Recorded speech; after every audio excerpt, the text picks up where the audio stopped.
He told police his wife never came home that night. He said he waited up for her. He said he called her phone again and again. He said he had no idea where she was, and that he was terrified something had happened to her on the drive back from her sister's house. He was, by every appearance, a husband coming apart with worry. There was just one problem with his story. The doorbell had been watching the front door all night. A small camera, mounted beside the entrance, recording every person who came and went, timestamping each motion, storing it all in the cloud where nobody could quietly erase it. And when investigators pulled that footage, it did not show a wife who never came home. It showed her walking through her own front door at 9:42 that evening, alive. And it showed what happened after. This is the story of how a doorbell camera, a device people buy to catch package thieves, became the silent witness to a murder. Chapter 1: The Beginning. To understand this case, you first have to understand how completely the front door has changed. For all of human history, the threshold of a home was a private boundary. Who came and went, and when was known only to those who happened to be watching.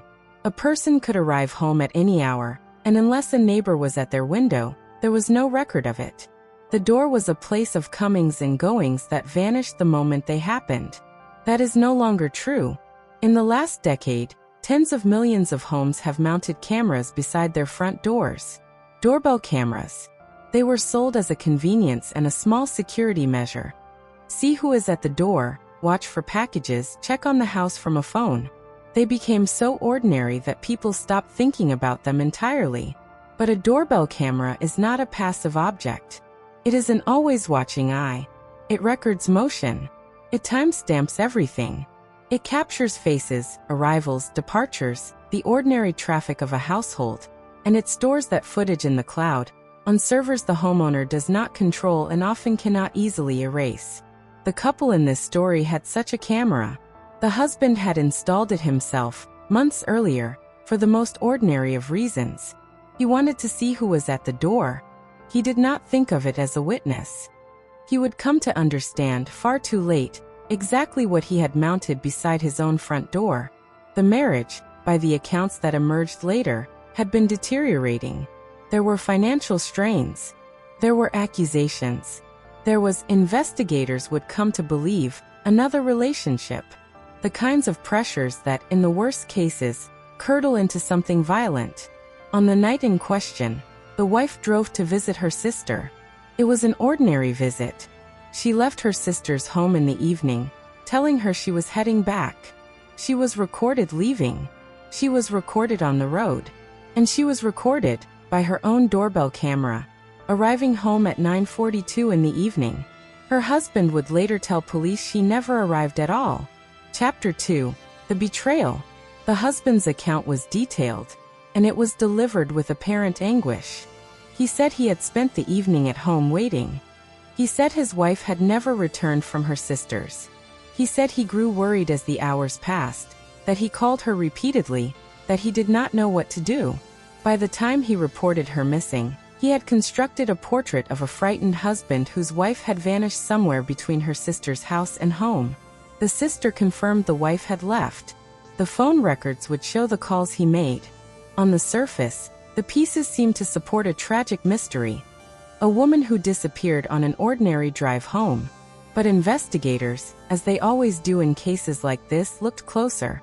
And the first place they looked, in the modern era, is the digital perimeter of the home. They found the doorbell camera. And when they pulled its footage, the husband's entire story collapsed in the space of a single timestamp.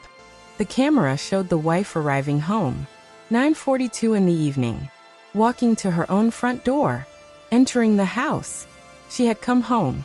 The central claim of his story, that she never arrived, was false, and it was false in a way that could not be argued with, because the camera had recorded it in high definition with the timestamp directly onto the image. A husband can lie. A camera mounted beside the door cannot. And the moment the footage showed his wife walking into the house he claimed she never reached, he was no longer a worried husband. He was a suspect who had just been caught in a provable lie about the most important fact in the case. Chapter 3: The Decision. Investigators made the decision that defines modern homicide work. Before challenging the suspect's story with words, challenge it with data. They did not immediately confront the husband. Instead, they built the digital timeline. And a doorbell camera, it turns out, records far more than a single arrival. It captures motion events throughout the night. Every time something moves in its field of view, it records and timestamps the event. A person walking to the door, a car pulling into the driveway, a figure leaving the house. Each event logged, stored, recoverable. So investigators assembled the sequence. The wife arriving home at 9:42. Alive, ordinary, walking inside. And then later that night, other motion events. Events that told a story the husband had not accounted for. Activity at the house during hours when, by his account, he was simply waiting anxiously for a wife who had never come home. They cross-referenced the camera with everything else. The wife's phone, which had traveled home with her and then stopped. The husband's phone and its activity through the night. The neighbor's own cameras, because in a modern neighborhood, one house's camera is rarely the only one. Vehicles pass through multiple fields of view. A single street may be watched by a dozen private lenses, each recording its slice of the night. Piece by piece, the investigators built a timeline that existed independently of anything the husband said. And that timeline did not have room in it for his story. The decision to trust the cameras over the account was not difficult, because the cameras had no reason to lie, and the husband had every reason in the world. Chapter 4: The Evidence. The evidence in this case had the quality that makes digital footage so devastating in a courtroom. It was visual, time-stamped, and independent. The doorbell footage showing the wife's arrival was the cornerstone. It established, beyond any argument, that she had reached home, demolishing the husband's central claim. From that single fact, his entire narrative unraveled. If she came home, then his story of a wife who vanished on the road was a fabrication.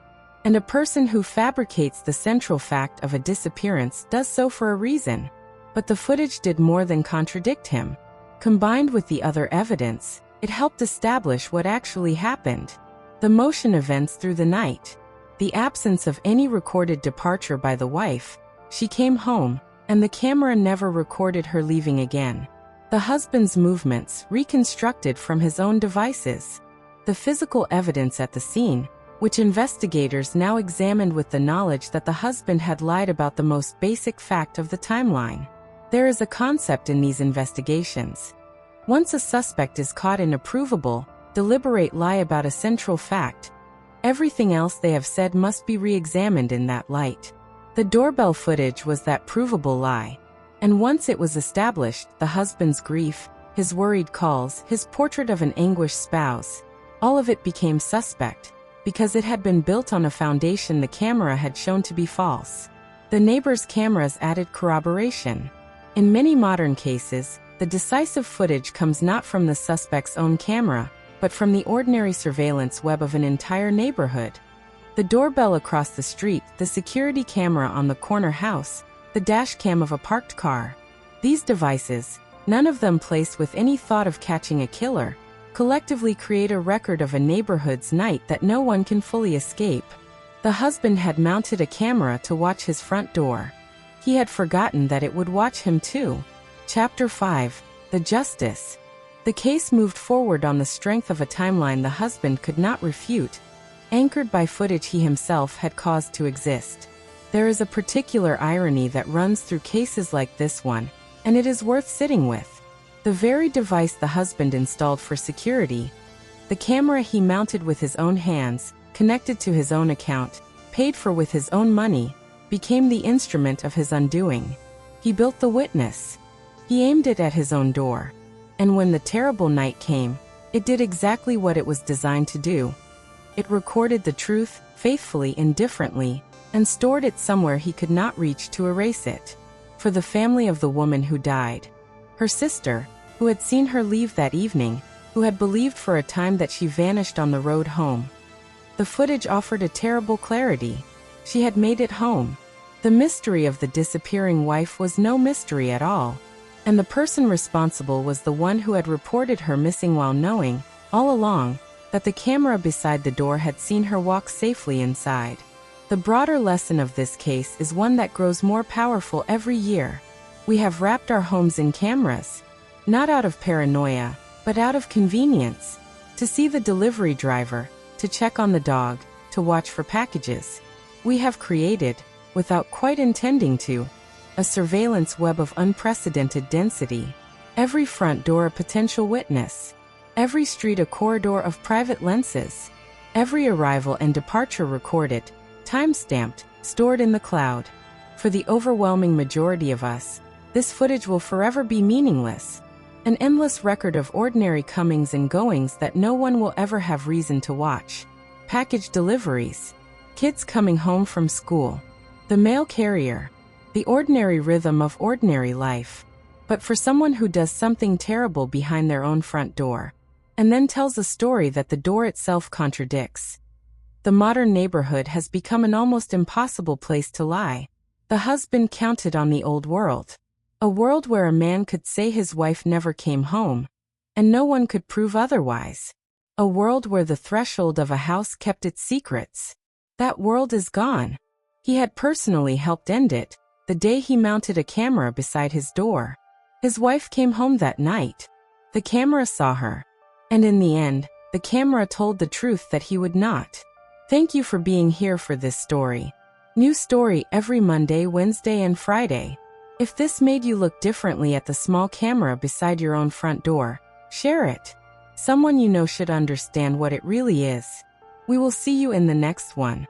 Let us go deeper, because this case sits at the intersection of two things everyone listening should understand. How much the modern doorbell actually sees, and why lies about timing are the ones that always collapse. Start with the device itself. A doorbell camera is far more sophisticated than most owners realize. It does not simply show a live feed when someone presses the button. It watches continuously for motion. When it detects movement in its field of view, it begins recording, timestamps the event, and uploads that clip to cloud storage. Many models capture a few seconds before the motion even triggered, using a rolling buffer, so the footage often begins slightly before the event that set it off. The field of view is wider than people think. These cameras are designed to capture not just the person at the door but the approach, the walkway, part of the driveway, a slice of the street. They record in high definition, often with night vision that turns near total darkness into a usable image. They capture audio. And crucially, they store everything remotely, on company servers, protected by the owner's account credentials, but recoverable by law enforcement with proper legal process. Think about what this means for the timeline of a night. Every significant movement near the front of the house generates a time-stamped, uploaded record. A person arriving. A person leaving. A car in the driveway. Each one a data point, precise to the second, sitting in the cloud waiting. For the honest homeowner, this is a mild convenience and a minor security benefit. For someone constructing a false timeline, it is a catastrophe waiting to happen, because the one thing a liar cannot control is the independent record of when things actually occurred. And that brings us to the deeper principle this case illustrates. Timing lies are the most fragile lies of all. A person can lie about motive. They can lie about their feelings, their intentions, their state of mind. These are internal, unprovable matters of interpretation. But a lie about timing is a lie about a physical fact in the world. And physical facts leave traces. The husband's lie was a timing lie of the most basic kind. My wife never arrived. It is a claim about a specific event at a specific time. And in the modern world, specific events at specific times are exactly what our devices record. The doorbell said 9:42. The claim said never. Those two things cannot coexist, and no amount of performance or emotion can reconcile them. This is why investigators in the digital age attack the timeline first. Because the timeline is where liars are weakest. A suspect can maintain a false emotional narrative indefinitely. Grief can be performed, worry can be faked. But a false timeline shatters the instant it meets a time-stamped record. And modern homes are full of time-stamped records. Consider how many devices were potentially recording aspects of that single night. The doorbell camera, the wife's phone with its location history and its final movements, the husband's phone, the neighbor's cameras, possibly a smart speaker inside, possibly the cars with their own data, any smart home devices, thermostats that log presence, lights that record when they were switched, locks that timestamp every entry. A modern home is not a private box. It is a data-generating machine, and every device within it keeps its own small diary of the night. For the husband to have gotten away with his story, every single one of those devices would have had to either not exist, not record, or agree with his false account. In the old world, that was possible because the devices did not exist. In the new world, it is nearly impossible because there are too many of them, and they do not coordinate, and they cannot be persuaded. He would have needed to defeat not one witness but a whole ecosystem of them. And you cannot intimidate an ecosystem. You cannot bribe a doorbell. You cannot convince a neighbor's camera to misremember. There is also the matter of consciousness of guilt, which cases like this often reveal. Investigators look closely at what a suspect does with the technology once suspicion arises. Did he try to delete the footage? Did he attempt to access the account and erase the record? Did he claim the camera was broken or off or malfunctioning that night? These actions, when they occur, are themselves devastating evidence, because an innocent man does not scramble to erase a recording of his own front door. The attempt to destroy the record is often as damning as the record itself. And here is a subtle point that these cases teach. Cloud storage means the record often survives even a determined attempt to erase it. A person might delete footage from their phone app and believe it is gone, while the company's servers retain it, or retain logs of its existence, recoverable by warrant. The modern liar faces an enemy that is not just watching but remembering in places they cannot reach. I want to be fair and precise, because these cases are serious. Doorbell footage, like all evidence, must be authenticated. Timestamps must be verified for accuracy. A camera with a misconfigured clock could, in theory, mislead, and the defense will rightly probe this. The chain of custody of digital evidence must be sound. Investigators and prosecutors who rely on this footage must establish that it is genuine, unaltered, and correctly timed. The power of the evidence demands that rigor. But when that rigor is met, when the footage is authenticated, the timestamps verified, the record shown to be genuine, the result is a form of evidence that approaches the certainty of a photograph of the crime itself. Because that, in essence, is what it is. The husband mounted a camera to protect his home from strangers. It ended up protecting the truth from him. Before we close, I want to widen the lens to something larger than this one case, because the doorbell camera represents a transformation that has quietly reshaped the entire landscape of crime and truth. Consider what a neighborhood has become. A generation ago, a residential street at night was a place of near total privacy. Once the neighbors went to bed and closed their curtains, what happened outdoors was witnessed by almost no one. A person could move through the darkness, arrive, leave, load something into a car, walk somewhere and back, with a reasonable confidence that no eye recorded it. This privacy was so total, so taken for granted, that it shaped how crimes were committed and how they were investigated. The cover of darkness was real. Today, that same street may be watched by dozens of cameras. Doorbell cameras on a majority of the houses. Security cameras on the corners. Cars with dash cams and, increasingly, cameras that record even while parked. Every one of these lenses captures its own overlapping slice of the street. A person walking down the block at night may pass through 6, 8, 10 separate fields of view, each one recording, each one timestamping, each one storing its footage somewhere in the cloud. The cover of darkness is gone, not because of any government surveillance program, but because ordinary people, acting individually, for reasons of convenience and security, have collectively wrapped their neighborhoods in a web of private lenses so dense that moving through it unseen has become nearly impossible. For law enforcement, this has been transformative. The first thing investigators do now, in many cases, is canvass a neighborhood not for witnesses but for cameras. They map the private lenses. They request footage. And they often assemble, from a dozen different homeowners' cameras, a nearly continuous record of a suspect's movements. A record that no single camera could provide, but that the collective web captures almost by accident. For the rest of us, this raises questions worth thinking about honestly. There is a genuine benefit. Neighborhoods with dense camera coverage can deter and solve crime. Package theft, break-ins, vandalism, and far worse, all become harder to commit and easier to solve when the street is watched. Many people feel safer knowing their home and their block are recorded. But there is also a cost, and it deserves acknowledgement.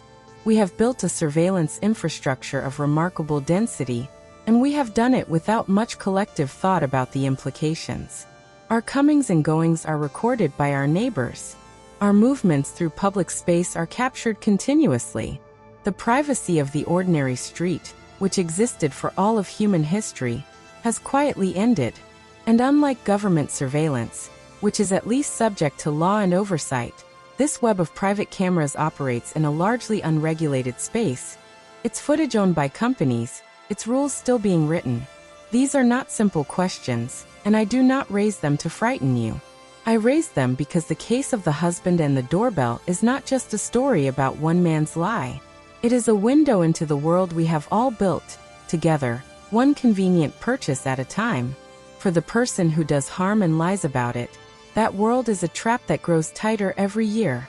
The cover of darkness that criminals relied upon for all of human history has been switched off, replaced by 10,000 small glowing lenses that never blink and never forget. For the innocent, that same web is mostly a benign presence, and sometimes a protector. The footage that proves where you were, that confirms your account, that clears you of a false accusation. And for the victims, for the woman who walked through her own front door at 9:42 that night, captured in high definition by the camera her husband had mounted, the web offered the one thing they most deserve and so rarely receive. The truth, recorded, time-stamped, and impossible to erase. She came home that night. The camera saw her come home, and though it could not save her, it made certain that the truth of what happened to her could never be buried beneath a lie. That is what these silent witnesses do. They do not prevent the darkness, but they refuse to let it stay hidden. The husband mounted a camera beside his door to keep strangers out. It kept the truth in. Thank you for listening to all of it. Remember the woman at the center of this story. She was real, she was loved, and she deserved far better than what happened to her. New story every Monday, Wednesday, and Friday. We will see you in the next one. One last practical thought, because these stories should leave you wiser, not just unsettled. If you own a doorbell camera or any home security camera, and most people now do, take a moment to understand what it actually keeps. Know how long your footage is stored. Know whether it lives on the device, in the cloud, or both. Know who can access it and under what circumstances. These are things worth understanding about a device you have invited to watch your home continuously. And understand the deeper truth these cases reveal. The truth that runs through every story of a machine that caught a killer. We live now in a world of near-total ambient memory. The front door remembers. The street remembers. The phone in the pocket remembers. The speaker on the counter, the watch on the wrist, the computer in the car, all of them remember. We built this world ourselves, one convenient device at a time. And we are only beginning to understand what it means to live inside it.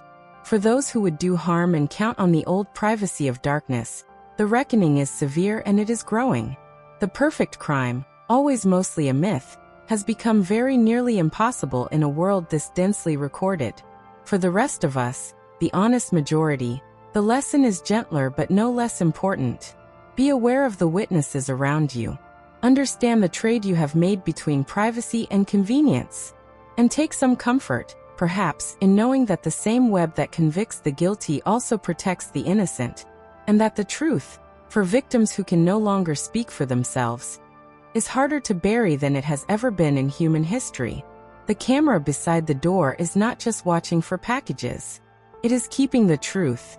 Thank you for being here.